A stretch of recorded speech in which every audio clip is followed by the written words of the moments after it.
North Carolina. A big warm welcome for Mr. Misha and Jensen Ackles. I want to say a quick goodbye and thank you to Mr. Michael Bora, who's getting on an airplane to go away. Great weekend, man. Thank you. All right, boys, the stage is yours. Thank you, Dick Spade. You're welcome, buddy. I gotta say, poor Jason. I think that was a little, that was as high as it goes for him. Dude, he was topping out. He was topping out, which is... That was it. I've never seen him redline like that, but he was... Yeah, dude. That was 8 RPMs for sure. Leaves were falling off his Hawaiian shirt. Yeah. That's the ceiling. I also love the fact that he was here, not addressing the audience at all, just going like, I'm like, are we there? Is that where we're going? I also like he's the only guy in the room who doesn't know Journey. Yeah. Get a cheat sheet. Goofball. All right, have at it. What's up, Charlotte? How are we doing today? Thank you for, oh, hang on, it's my daughter. We should take over. Hi, JJ. Hey. Hello? He's careful not to put it on speakerphone because usually when his kids call, they start yelling at him. Yeah, you can FaceTime me. Okay. Oh, well, this is happening. Hang on. How do I do this? Misha, help me. No, I got it. Hey, guys. Hey, look. Look who I'm with.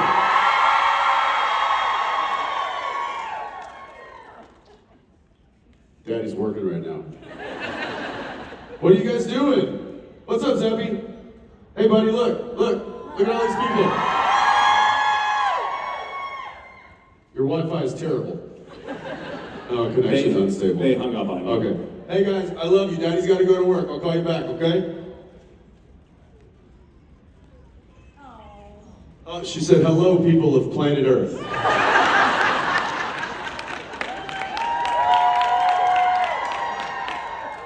All right, you're adorable. I love you. Bye. Oh my God, they are so big. It's depressing. It is so sad. It's depressing. It really is. Yeah, and you know how much I had to bribe them just then to call me when I got on stage? No.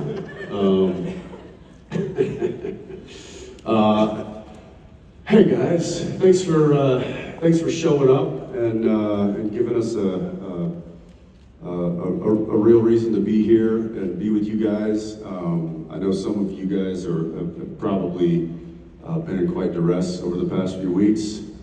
Anybody overly affected by the hurricanes here? Yeah? Anybody from Asheville here?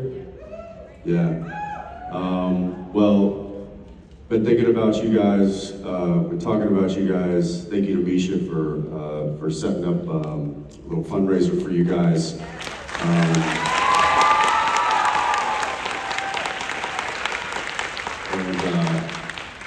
Yeah, just know that our heart goes out to you guys. I know that's, as someone who married into hurricane tragedy, my wife is from Louisiana, for those of you who don't know, and has dealt with this for quite a while and knows the pain. So just know that we love you. We're with you guys, and we're gonna put together some stuff to do what we can to help out. So that's what neighbors do. That's what we should all do. That's the best part of the year.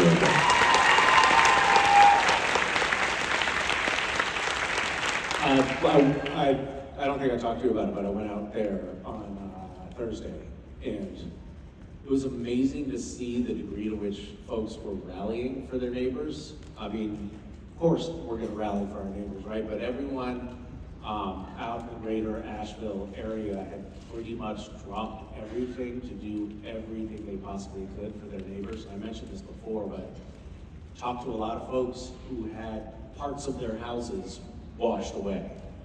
And I was like, hey, we've got this fundraiser going, and let us know what we can do for you. And they were like, we're gonna figure our shit out, but my neighbors got it way worse. You should do something. And everyone was passing the buck of assistance on to their neighbors, and I was like, wow, this is a testament to how good people So are. who we really are. Yeah. Yeah. Yeah, actually, I was thinking about politics in light of that as well. Oh, here we go. Because I think there is so much division now in this country, and so many people are just seeing this red line of us and them. And then you see a tragedy like this, and the degree to which all of that washes away, and everybody is just helping one another, irrespective of their political persuasion, and it is so heartwarming to see. I think that there's also, I mean, you're from the South, I'm from New England, and we think of ourselves as like these liberal do-gooders up there. You come down to the South, and the way people take care of their neighbors down here is on another level. It really is true.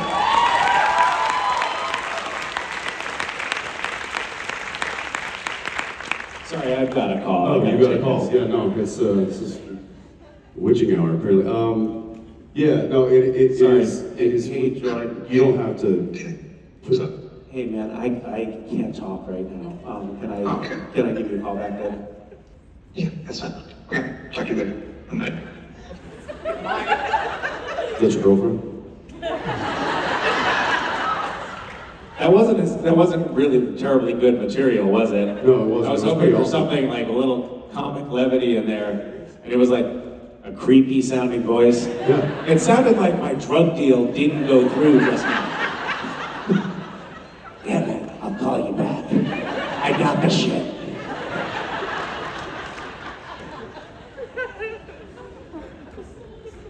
Anyway,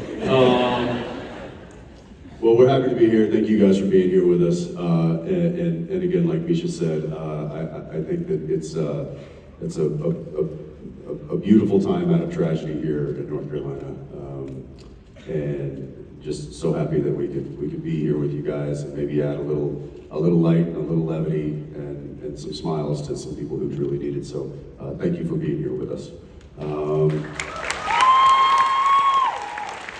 Let's take some questions. Otherwise, we'll just keep taking phone calls. How about over here? So out of all the stuff that you guys have fought and killed in the show, what's one thing you think that you could take in real life? A changeling.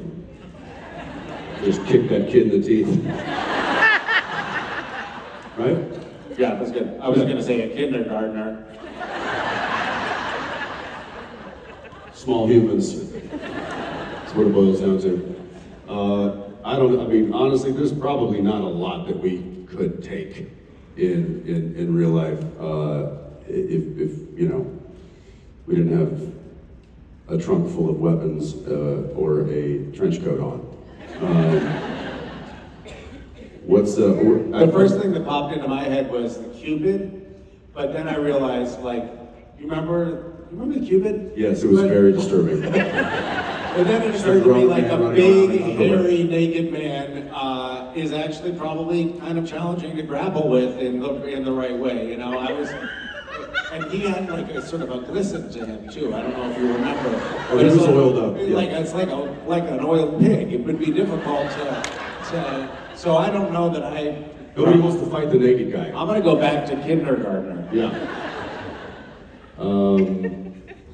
Yeah, I'm trying to think of some of the other baddies on the show, and nothing's coming to mind that I'd be like, oh, no problemo. They were all pretty fierce. What is one that you think you can take in real life? None of them. There you go. See? All right, we're in the same camp. Thank you.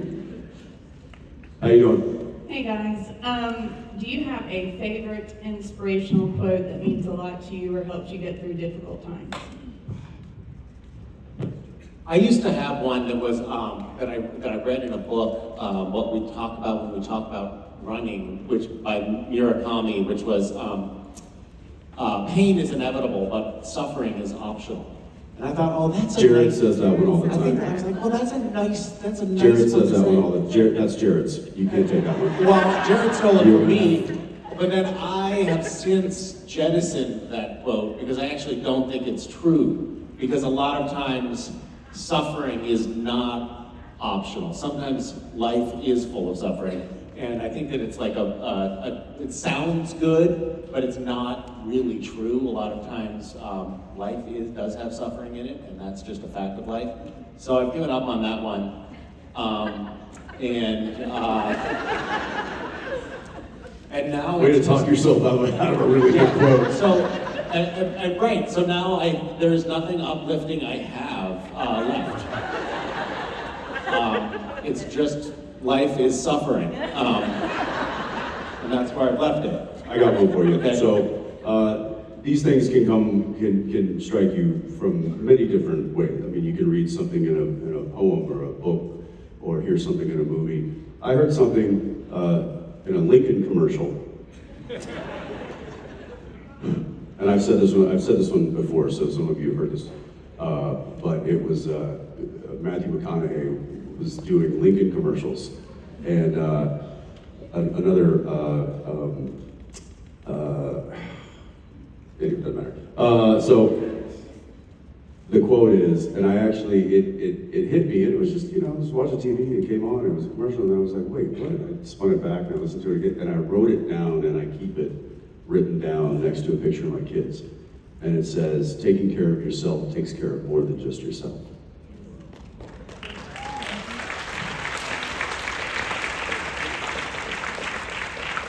I don't know what that had to do with selling cars, but it struck me, and it's something that I think about quite often. So, hi. Hi, sorry for my voice. I did karaoke last night, so. Holy shit, you really did karaoke last night. Can I That's ask you, impressive. what did you sing that resulted with this? Well, like every song. I sung along with every song, but I have to sing blank space on the stage, so. Oh, Like a true Swiftie. blank space. Is that? Wait, don't tell me. Taylor Swift. You told me, but I knew it. So my name is Tesla, and I was actually named after the classic rock band. So I would like to know if you could only listen to one classic rock song for the rest of your life, what would it be?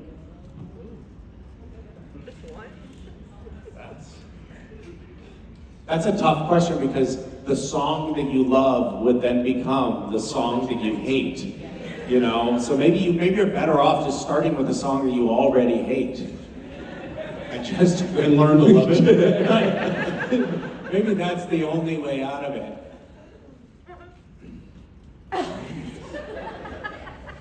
That's a tough song. That's a tough question. Like, for example, I actually liked the song Carry On My Wayward Son. Used to. Now I've heard it so many times that it's like ice picks in my earlobes when I hear it. I don't know. I don't know if this is a good idea, this pickup class. I really do now. It's like, oh God, not that song. And sometimes fans will sing it to like rally us, and we're like, that's not working.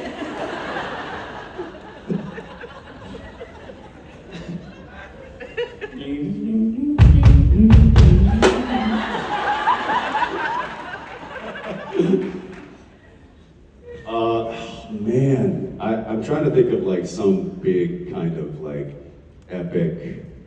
Eye of the Tiger. It's another one that's in that category now. That's right. Man, I don't know. I honestly, there's a song that I've heard a million times that I never get tired of, and it's gonna be really cliche, and you guys are probably gonna make fun of me for it, but Stairway. Oh, I was gonna say Stairway. No shit. It's either Stairway or Sympathy for the Devil for me. Those are my, love those songs. Yeah. Haven't gotten sick of them Yeah, I yet. haven't gotten sick of them yet, yeah. Thank you. Hi there. Hi, my name is Sarah. I've been watching you guys like basically since I was born, as well as scary movies. So I was trying to find out if you guys had any favorite scary movies and why. You know what's scary is what you just said.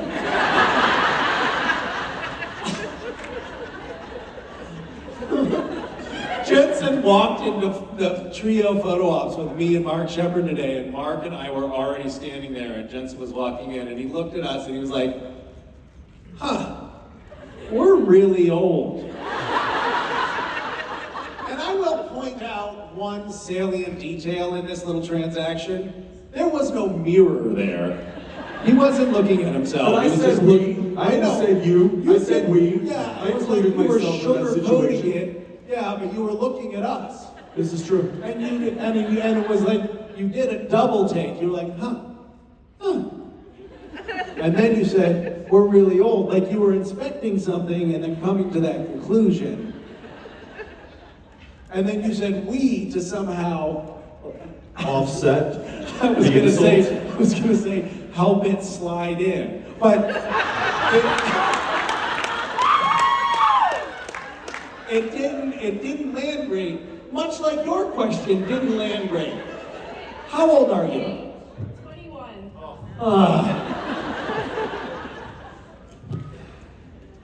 How old were you in Supernatural? How long has it been since Supernatural? I It's was like 2 years you're old.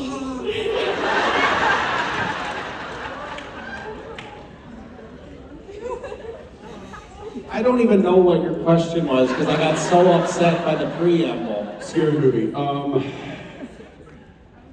gonna go The Shining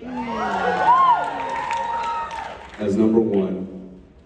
And for me, and this is debatable, we can argue about this, Strangers. And there's a bit of a theme there, because there's nothing really paranormal about either of those movies. It's just messed up people.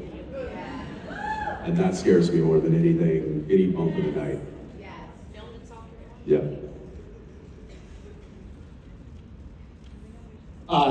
What'd you say? I'm a wimp. I just discovered that I'm an elderly wimp.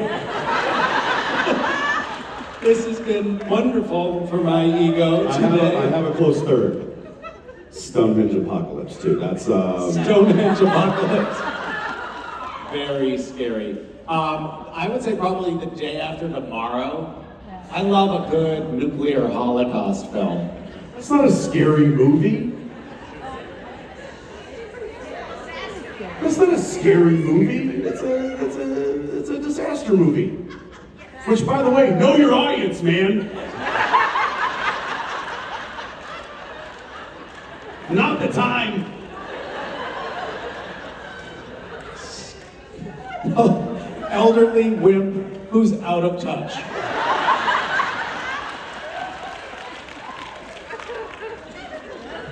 It's just not going well over here. My creepy cousin calls, sell me drugs. Hey, Misha, I got the package.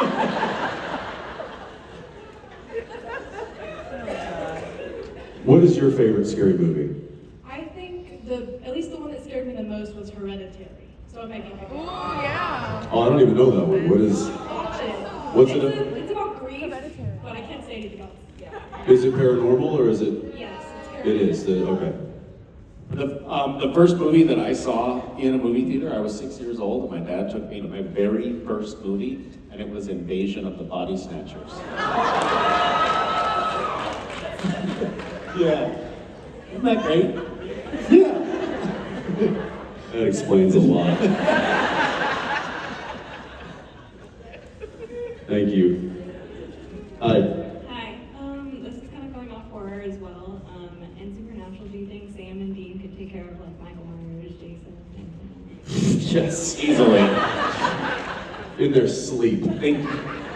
They dealt with a rogue god and Lucifer. Yeah, we took down heaven and hell. I think a guy with a hockey mask is, we'd wrap that up in time for dinner. Yeah, no, that'd just be an easy Sunday afternoon for the Winchesters, I think. Yeah. There you go. That's my answer, and I'm sticking to it. Hi. Hi Jensen, hi Misha, I'm Myra. Ooh, Ira's got some fans. When are you doing photos? I do have my own room. But I wanted to ask you guys a little bit about the booking process to get on like interview shows. I love Stephen Colbert, like Hot Ones. I know you've talked about wanting to get on that and how it works for you guys to get on there, and then the preparation for those interviews versus these type of interviews. Well, like for this one, I mean, we prepared for quite some time for this. We were rehearsing. 15 years, actually.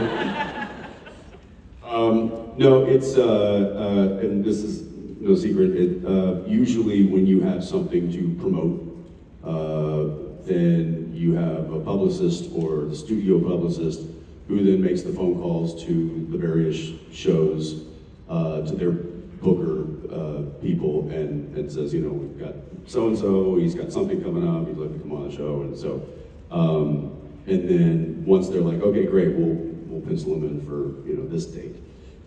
Then a producer from that show will do a pre-interview with the talent and call and have maybe a, you know, half-hour conversation on the phone and just ask a variety of questions about either stuff personal or professional or whatever it is, and effectively just looking for good anecdotes that can be brought up on the taping day. So all of the things that you see are I mean, that's why the talk show hosts, they have no cards, because they know, they're already told what to bring up. And like, oh, Jensen told me a funny story about when they were vacationing, you know, in Europe this past year. And so ask him about that, and then tease you up to tell the story for the audience.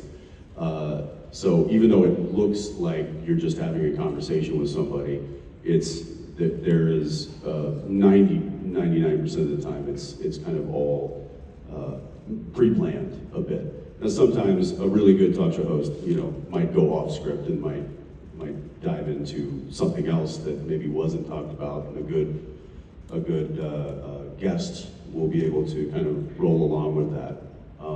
But largely it's a pre-interview that you tell some funny stories or some anecdotes to that producer, and then they pick which ones they think would be the best for the show.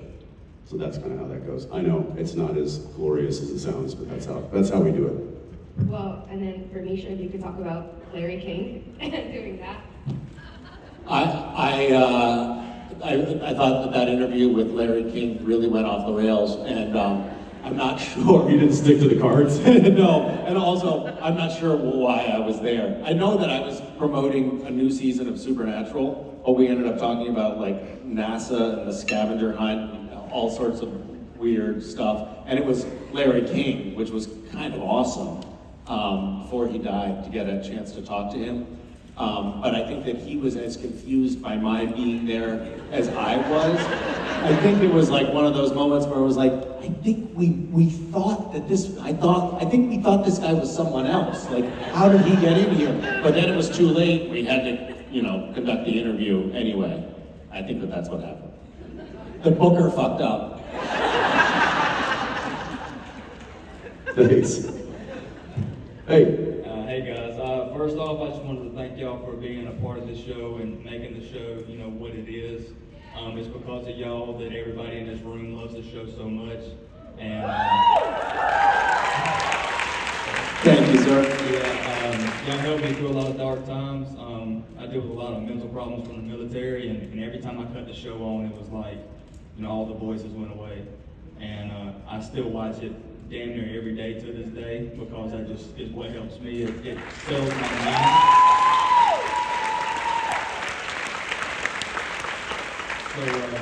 So thank y'all for that. Can I just say, I was just went out in Western North Carolina delivering some donations from the money we raised with Random Acts, and U.S. Army was deployed there helping with relief, and we pulled up. I was with my girlfriend. We pulled up and to drop a truck of stuff off, and like all of these army guys were like, "Oh my God, it's Misha!" Like they came running over, and my girlfriend was like, "What the hell is happening? What's going on?" And because nobody recognizes me normally, and they came rushing over, and then later on the drive back, I was like, you know what it is? It's like the only thing I think what it is the only thing. Guys in the military have seen some really, really rough shit. The only thing that looks worse is what happened on Supernatural. So they take comfort, like having this fantasy that things could be somehow worse. Can I ask you though a question, an honest question? Of course. What is it about the show that has given you some relief and comfort? I think for me, you know, it showed me kind of like what you said, like things could always be worse. But it's not about how it could be worse. It's how your characters tackled on the problems that we would have in day-to-day life. It's not about just taking care of the monsters and saving the world and things like that. It's about really keeping an eye on the people that's around you and taking care of that person to your left and to your right, and making sure that before you go into anything, the smart thing and the best plan is not to go into it alone, to always have a battle buddy with you.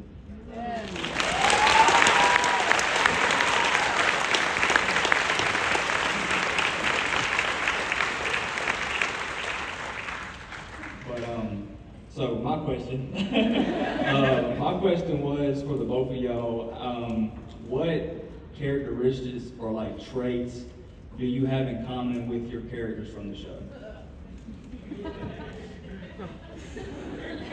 I'll start. Jensen can go on for hours with this.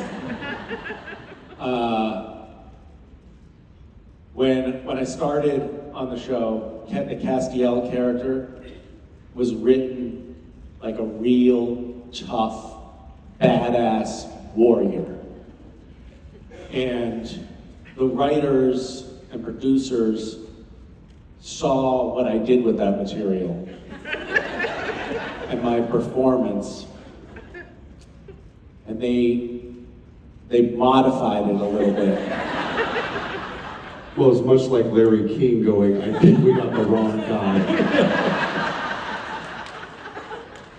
And so, ultimately, the character was this sort of dorky, socially awkward individual who had a difficult time fitting in. I feel like I brought that to the table. I will say that there is something about Castiel that this is not really answering your question, but that's one of my talents. I occasionally have taken inspiration from an aspect of Castiel's character, which is that no matter the circumstances, irrespective of whether he actually succeeded or failed at the endeavor, he always tried to do his best and to do the right thing. He always tried to do the right thing. And I have taken, sometimes people tell me that they take inspiration from the characters on Supernatural, and that is one characteristic of the character that I play that I sometimes try to take inspiration from.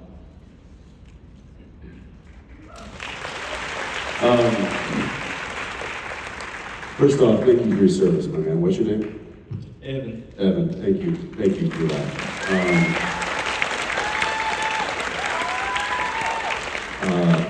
And know that I look to guys like you for inspiration.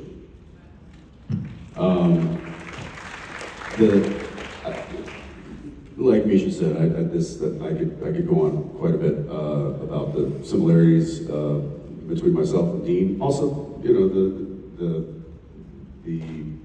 dissimilarities. Is that the right word? Unsimilar, the non-similar. What's the word? You could say difference. I don't want to say difference. I want to say the dissimilarities. Suck it, Jared.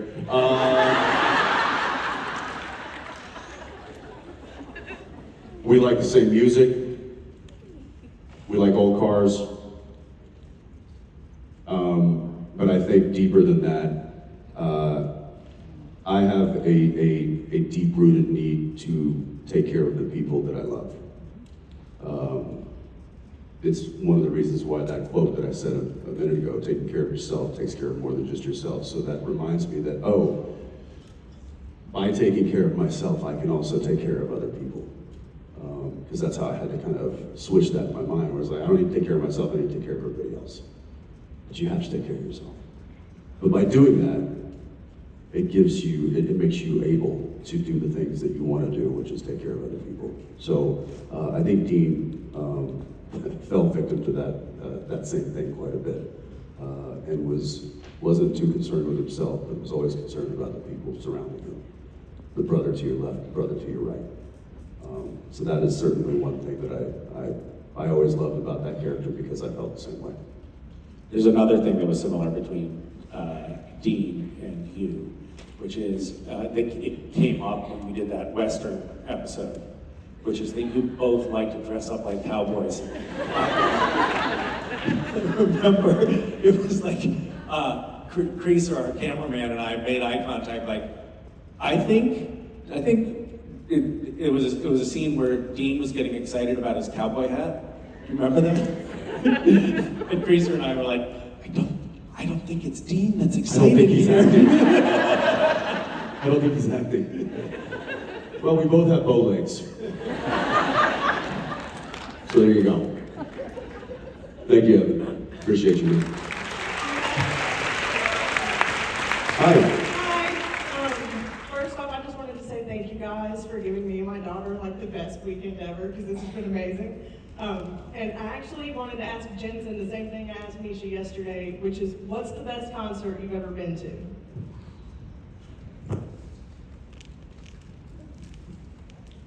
That's I'm going to give you a cop out here, and that's because it was the first concert I ever went to. That's exactly what I did. No way. Yeah, same cop out. What was it? Donovan. What? Donovan. That was your first concert? Yeah. Was Donovan? Yes. Okay. Remember, we started this conversation by pointing out how old I am. Well, I was 6 years old. I got taken to my first concert. Some of you, I've told this story before. And I can't remember exactly. I gotta ask my mom this story, but she brought me to this concert, her and her sister, my aunt. And it was Michael Jackson's Thriller tour. No way. Really? Oh my God. And it was at that moment that I shit my pants. Just the scale in which that production was, it was the height of his career at that time, and it was such an incredible show, and it just blew my hair back. And since then, I've been like, everything else is kind of pale in comparison, but I have been to some really great shows in my time. I will say, and this isn't just a plug for a friend of mine, but recently one of the best experiences I've had at a concert was Slipknot. And that might not be everybody's kind of taste of music, and that's fine. But if you ever get a chance to experience that show, it is mind-blowing. And I think it's a testament to a lot of the performers out there that it's not about the music anymore when you go see a show. It is such a performative medium that you can entertain a crowd so incredibly with not just the music but the showmanship, and there are so many amazing artists out there that are also incredible showmen. What? Corey? Oh yeah, Corey too. So yeah, I love it. I need to go see more shows, but yeah. You know who I just saw? You know who I just saw? Was Boys to Men.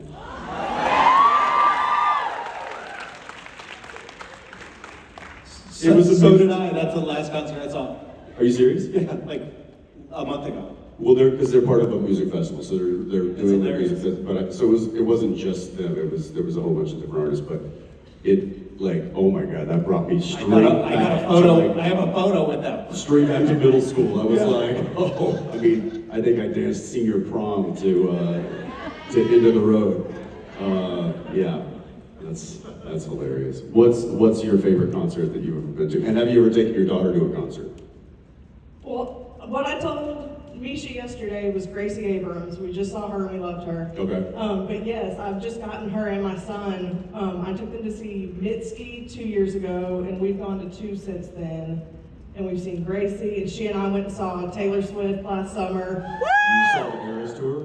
Yes. I actually am a little jealous. My daughter went to that. I was a little jealous. I'm not a huge Taylor Swift fan, as you might imagine, but I hear that concert was like something on the level of Michael Jackson's Thriller tour. Yeah. It was nuts. We had the most fun, and it actually reminds me of this. It was the fans as much as it was the show, because everybody loved being there so much, and like, there was just the room was full of love. Everybody was just so happy.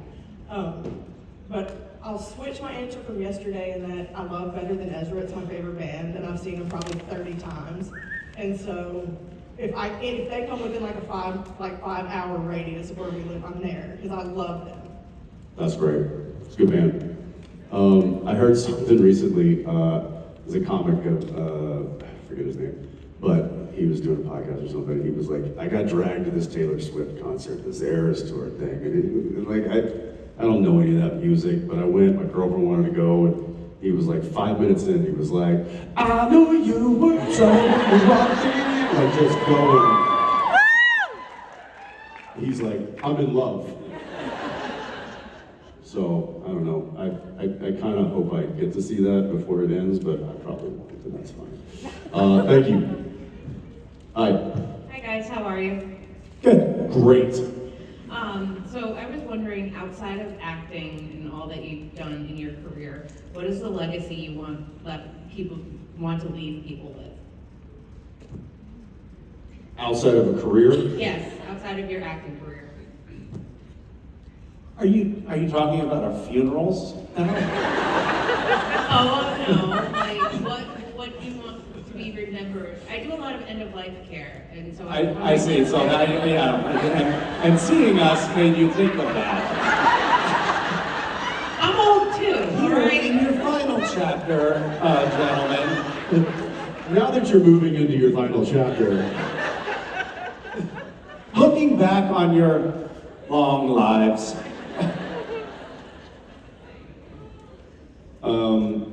what do I want it to be? What do I hope it to be?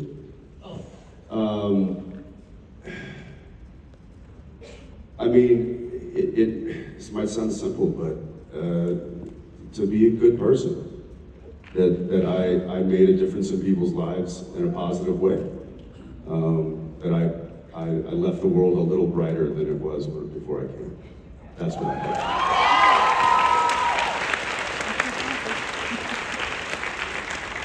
I'm gonna piggyback on that one. That's the same for me. Hi. Hi, my name is Sarah. How are you guys doing? Are you the daughter of the? Oh, okay. Hi, Sarah. Hi. So my question is, whenever you guys were filming Supernatural, obviously for like all 15 seasons, you're playing the same characters, and you got to do an experiment with like all different types of like character arcs and stuff like that, and like playing different versions of the same character. And I'm just wondering, what was your favorite to play? Other than the like basic cast and basic Dean.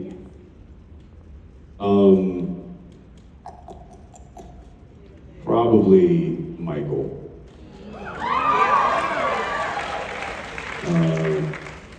And largely because I didn't feel like I got to really explore that as much as I wanted to, and I wanted more. I think I wanted something like 3 episodes. And I talked to the writers, and I was like, can we this should be 8 to 10 episodes. Like let's utilize this. This is unique. We could really have fun with this. And they're like, yeah, audience wants the brothers back together. And I'm like, well, where was that idea with the soulless, stupid Sam? Why do I have to put up with that shit for that long?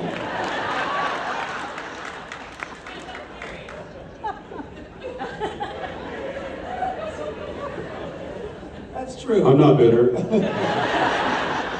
I'll go with Michael. I liked playing the Lucifer Cass quite a bit. I also wish that there had been a longer arc with human Cass because I had fun with that. And I regret that we didn't actually film when we did the episode The End, which was in the future, and we had future Cass. And he had that like dialogue where he said, you know, come on ladies, it's time to go wash up for the orgy. But we never actually saw the orgy, and I thought that could have added some nice texture to the series. You should come on to The Boys.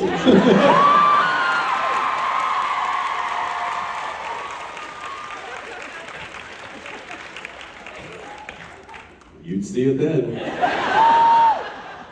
Thank you. Yeah. Hi. This comes from one of the ladies that brought the pie to the photo op. That was a very impressive looking pie. Was that homemade? Yeah. I like that crust. You were in the photo. Remember they came up, it almost didn't look real. It was so perfect. Don't look at me like that.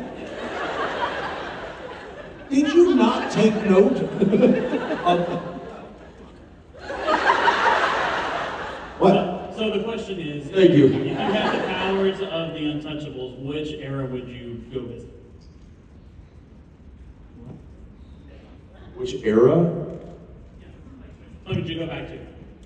If you could go to anyone, which one would you like to go to? You know, I used to always say like medieval times, right? And then I said that several times when I'm talking, you know, with friends or groups or whatever like that. And somebody, might have been Jason Vance actually brought up, he's like, you realize how much disease was going on back then. You realize people died at like 30. And then I was like, oh yeah. He's like, and also they didn't have like plumbing. Everybody stunk. There was no deodorant, probably no toothpaste. I was like, well now I don't want to go back there. Jason Vance really hates history, huh? Man. Yeah. I would, gosh, I would like to experience like the Roaring 20s. Yeah. I think that would be fun. Or like maybe like post-war 40s, which we will get to explore in the spin-off of The Boys. God, See what I did there? constant shameless plugging. See what I did there? See? Yeah. I would like to go back to 2008 and tell the actor portraying Castiel not to use a deep, gravelly voice. Mistakes were made. Thanks, man. Hi. Hi. Hi. This question is for Jensen. Given Cass's confession in episode 18, did Dean look back at some of Cass's actions, like breaking Sam's wall, as the actions of Cass trying to remove a rival for Dean's attention? What a scandalous question.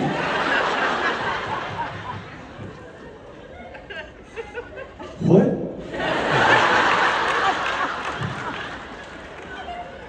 What? I'm gonna need one more time. Yeah, 18, the confession. After the confession, Yeah. did Dean look back on, in retrospect, with new information, looking back on some of Cass's actions, like breaking Sam's wall, as the actions of trying to get a rival out of the way for Dean's attention? You know, you've got this brother and you don't pay attention to anybody else. Maybe if we send him to the loony bin, there's more time for me.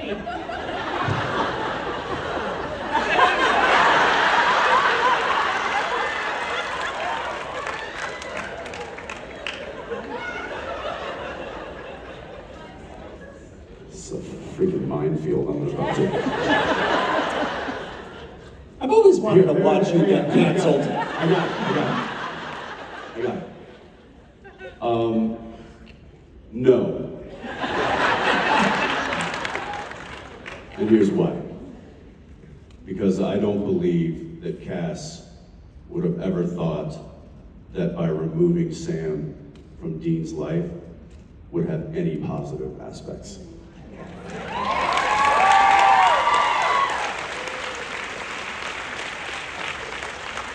You dodged the bullet. Nice work. Thank you. Thank you.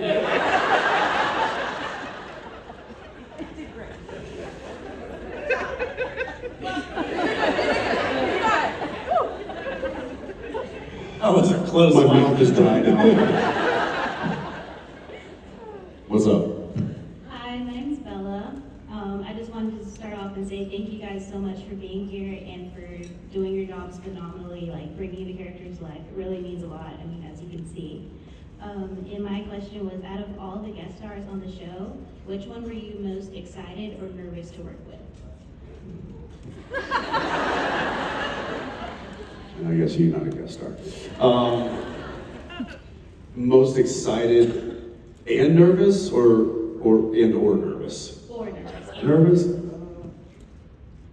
I was probably, I mean, if I think about it, I could probably come up with a list, but I'll just go with the first one that comes to mind. I was very nervous to work with Gary Cole, who was in Hollywood Babylon. And I was such a huge fan of his that I didn't know if I was gonna be able to act normal or act with him at all. And he was fantastic, and he was so good, and I was so happy. But I was definitely nervous about Gary Cole. I'm trying to think. You have I was excited to work with when I heard that we were bringing Paris Hilton on the show. I was like, oh, this is gonna be awesome. And then they didn't put me in that episode. That was in her contract. She was, I will say this, like, and this is, I don't think any secret. I was so used to, like, I knew the kind of her public persona very well, as most of us did at that time. And when the cameras weren't on, it was like a switch flipped. Like, she was like, camera's on, she's like, oh my God, it's so hot. And then camera's off, she's like, ah, it is like really hot here. Is anybody, anyway, I'm gonna get coffee, do you need anything? I was like, what? Just happened. She was just like a cool, regular, person, and I don't know, it threw me, and I was like, she's a genius. She's created this whole thing. And it worked well for her, but yeah. It's not quite answering your question, but remember when Rob Benedict came on the show, and we did the first scene that we shot together, and I was like, I like that guy. And I was like, hey man, you want to go grab dinner tonight? Let's go hang out. But I immediately knew, like, just instantly upon meeting him, that I was like, I want to be friends with this guy. And I, of course, fast friends with Rob Benedict and have stayed friends with him and really love him. But it was kind of cool to see, like, just how instantly that popped out in first meeting him. It's an interesting experience because you, on a series that runs for, like, Supernatural, almost 50 years,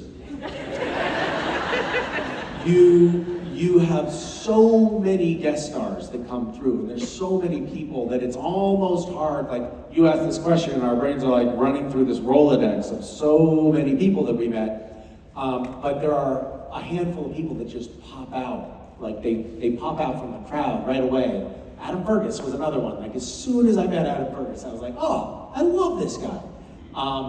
And it's just an interesting thing how that happens with the people that come along in those contexts. Well, and a lot of the fan favorite characters and a lot of them are here this weekend, weren't just fan favorite characters, they were also set favorite characters. I remember the first day I worked with Brianna, and that first scene, and I was like, oh, she wants to play. Okay, give me that donut. Time to test this one.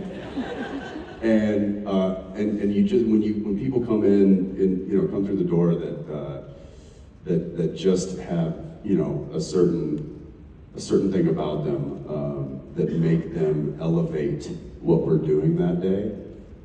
It shows up on screen, but it also just resonates on set. And those are the people that generally come back and work more and more. And I mean, again, like I'm going through the Rolodex, you know, I mean, Felicia Day, one of my favorite guest stars. Ty Olson, you know, there were so many just amazing performances, but they were amazing performances because of the actor that brought that juice to the set and made it work. So yeah, we were very fortunate, very blessed as a show to have so many fantastic people come through our door. No, thank you. Hi.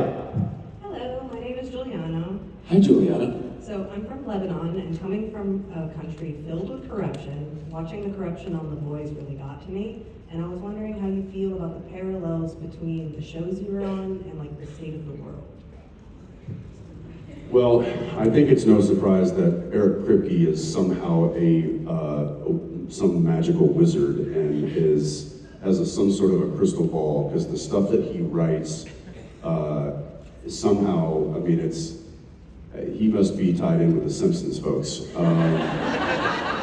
Did you see that clip it popped back up? Somebody sent it to me, but it's, I don't even know what episode it's from, but it was like Sam saying, who likes, what is it? Golden virgins? And then my response is, I don't know, P. Diddy? Oh, that's right. That's right. Do you even know what episode or season? What was it? The dragon episode? What season was that? 6, so how many years ago was that? And now look at this. Soothsayer. That's and then with like The Boys, I mean, you know, Kripke wrote that. They're just talking about season 4 that came out in the summer. He wrote that like probably 2 years ago, and I mean, I guess he knew it was going to be an election year, but to put that into something so early on, I mean, he didn't know who the candidates would be. He didn't know any of that stuff, but it's, yeah, there's a very suspicious writing talent to that man. He also did write the character of God as the writer, and it does make one wonder, is Eric Kripke God? Is he making all of this happen? I mean, that's why when he calls and says to do something, I'm like, all right.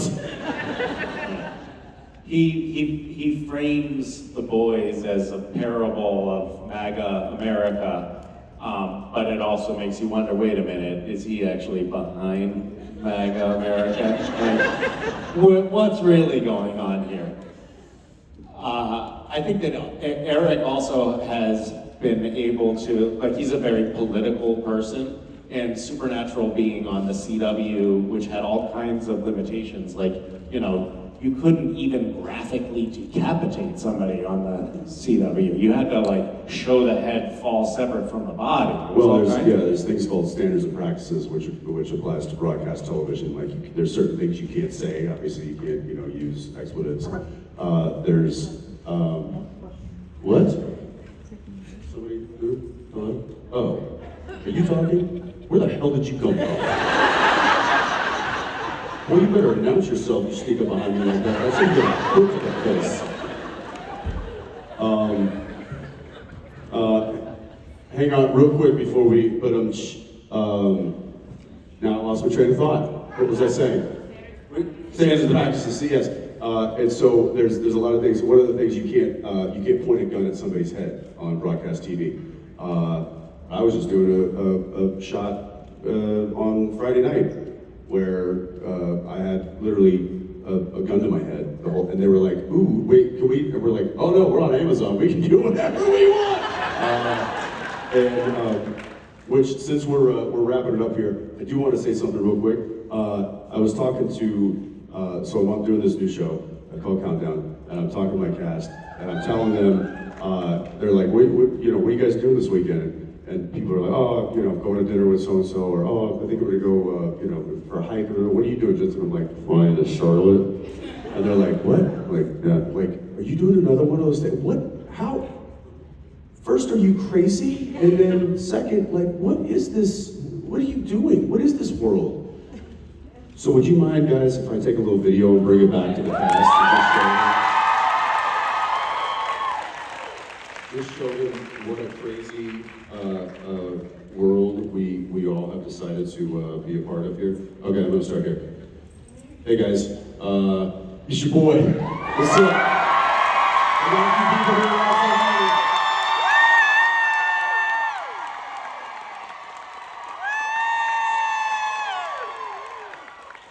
It's time for the last question. This is what we do. Go and take it away.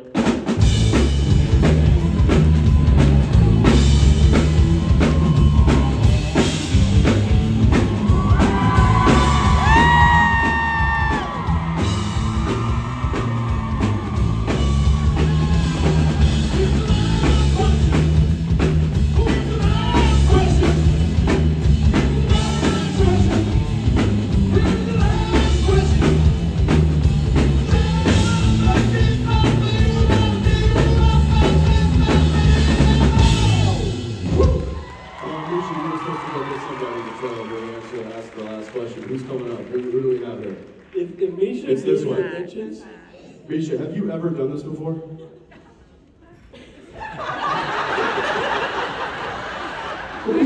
you thought Castiel was weird. It's funny, I ask him that every day on set and I got the same reaction. Come on up, don't be afraid. He doesn't bite hard.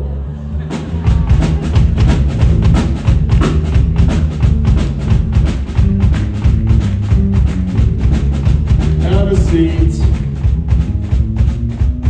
What's your name? Victoria. Victoria? Say hello to your husband. Hi, Victoria. Say hello to Victoria, guys. Victoria, what is your question? Oh, do you want some more? Would you like some more? No, she's fine.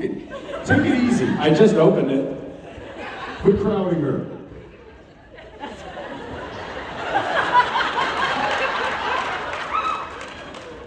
What's your question? You do have a question, don't you?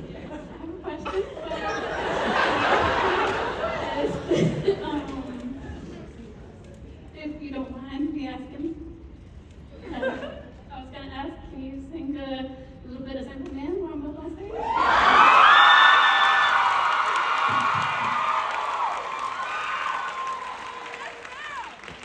I guess technically that is a question, isn't it? Do you have an actual question, or is that all you wanted? Well, you were in line. What was your question? I was going to ask about what kind of careers y'all would have been doing if y'all hadn't been discovered by acting. I'd probably be waiting tables. No, I've said it before, I'll say it again. I'd be a shrimp boat captain. I'd be a proctologist. Never too late, Misha. That was really non-climactic. Ending to, all right, play a little Simple Man. Let's do it.